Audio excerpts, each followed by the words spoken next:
1945 সালের 6ই আগস্ট দ্বিতীয় বিশ্বযুদ্ধের সময় জাপানের হিরোশিমা শহরে প্রথমবারের মতো ব্যবহার করা হয় পারমাণবিক অস্ত্র, যার আঘাতে নিশ্চিহ্ন হয়ে যায় প্রায় 1.5 লাখ মানুষ।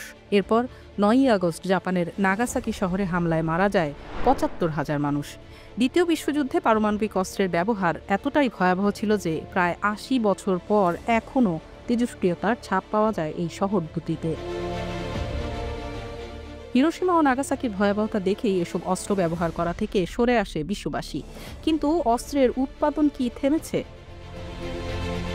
পারমাণবিক অস্ত্রের উৎপাদন তো থামেইনি, বরং প্রযুক্তির কারণে পারমাণবিক অস্ত্র এখন আরও বেশি ভয়াবহ হয়ে উঠেছে।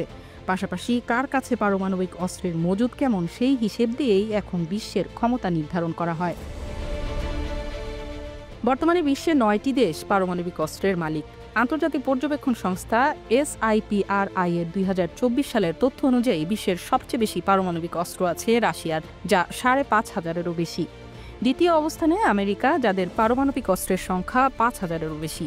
চীনের আছে 500-রও বেশি। এছাড়া ফ্রান্সের 290টি, যুক্তরাজ্যের 225টি এবং পাকিস্তানের 170 থেকে 175টি ও ভারতের 164 থেকে 170টি পারমাণবিক অস্ত্র রয়েছে।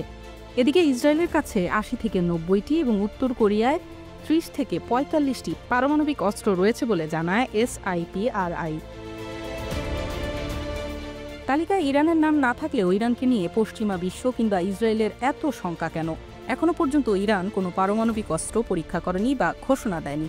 তবে তারা উচ্চমাত্রায় যে ইউরেনিয়াম মজুত করেছে তা দিয়ে পারমাণবিক অস্ত্র তৈরি করা যেতে পারে বলে ধারণা অনেক পশ্চিমা দেশের। যদিও ইরান সবসময় দাবি করে যে তাদের পারমাণবিক কর্মসূচি পুরোপুরি শান্তিপূর্ণ। কিন্তু পারমাণবিক অস্ত্র থাকলেই কি তা যুদ্ধে ব্যবহার করা যাবে? তাহলে গত 80 বছরে কোনো যুদ্ধে কেন পারমাণবিক অস্ত্র ব্যবহৃত হলো না? বিশ্বকে পারমাণবিক যুদ্ধ থেকে রক্ষা করতে একাধিক আন্তর্জাতিক চুক্তি স্বাক্ষরিত হয়েছে। এর মধ্যে উল্লেখযোগ্য হল 1970 সালে নিউক্লিয়ার নন প্রলিফারেশন চুক্তি, যার উদ্দেশ্য ছিল নতুন করে কোনো দেশ যেন পারমাণবিক অস্ত্র না বানায়। এই চুক্তিতে বিশ্বের 191টি দেশ স্বাক্ষর করলেও ভারত, পাকিস্তান ও ইসরায়েল এই চুক্তিতে ছিল না। আর চুক্তি সই করার পরেও তা থেকে বেরিয়ে আসে উত্তর কোরিয়া। এছাড়া পারমাণবিক অস্ত্র পরীক্ষা বন্ধ করতে আরেকটি চুক্তি সই হয়, যা CTB ট্রিটি নামে পরিচিত। এখনও এই চুক্তিতে সই করেনি যুক্তরাষ্ট্র, চীন, ভারত ও পাকিস্তান সহ বেশ কিছু দেশ।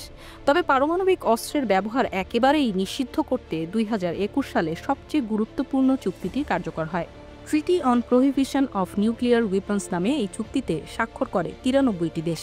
কিন্তু দুর্ভাগ্যজনক হলেও সত্যি, পারমাণবিক অস্ত্র সমৃদ্ধ কোনো দেশই এই চুক্তিতে স্বাক্ষর করেনি।